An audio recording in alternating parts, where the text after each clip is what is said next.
नमस्कार. एकरी 100 टन काढायचं आहे ना, तर नियोजन कशा पद्धतीनं करायचं आणि नियोजन कसं असलं पाहिजे, ऊस कसा असला पाहिजे या तुम्हाला दाखवतो. या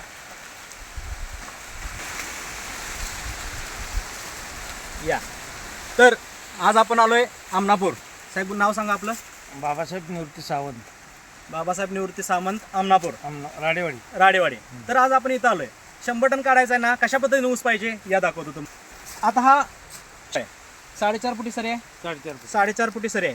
तुम्ही ह्या ऊसाचं कांड्यांचं अंतर बघा, पेऱ्यांचं अंतर बघा, जाडी बघा आणि मग संख्या बघा. मग तुम्ही ठरवू शकता की 100 टन निघणार का नाही. बाळाचे पाय पाळण्यात दिसतात तसं या ऊसाचं आहे. 100 टन निघणार का नाही ते तुम्हाला आज इथं दिसणार. बघा तुम्ही ऊस. आपण दाखवतो तुम्हाला की ऊस कशा पद्धतीनं आहे.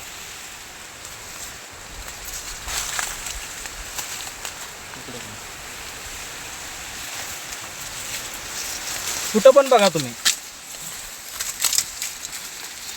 आणि हा अशा पद्धतीने ऊस आहे. मामा ह्याच्यापेक्षा पण आत मोठा आहे. मोठा आहे ऊस. आपण साईडला आलोय, चिखल असल्यामुळे आत नाही गेलो, पण ऊस ह्याच्यापेक्षा आत मोठा आहे. मोठा आहे. म्हणजे आपण एकरी 100 टनाचं जे उद्दिष्ट ठेवलंय ते आपण काढायचं आहे. आता तुम्हाला मी काळोखी आणि पानाची रुंदपणा कसा असावा किंवा प्रकाश संश्लेषण कशी होते ते मी दाखवतो तुम्हाला. या इकडे जरा. हे पान बघायला, कलर बघा, रुंदी बघा, बरोबर 4 बोटं पूर्ण बसतेच आहे.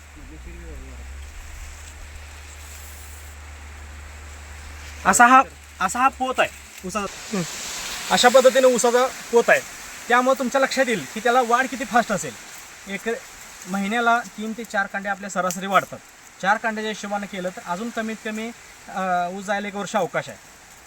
तर त्यानुसार किती कांड्या होतील आणि किती ॲव्हरेज पडतील तुम्ही ठरवा. साहेब जरा पोत दाखवा सगळ्यांना. बाहेर जावा, लांब न दाखवा.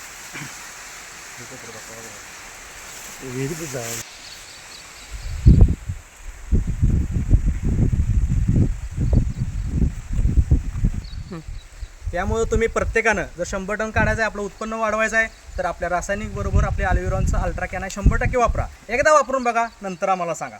आमचा फोन नंबर तुम्हाला स्क्रीनवरती आम्ही देतोय. त्या फोनवरती फोन करा, तुम्हाला डिटेल्स माहिती मिळून जाईल आणि तुमचं 100% उत्पन्न आम्ही वाढवून देऊ. नमस्कार.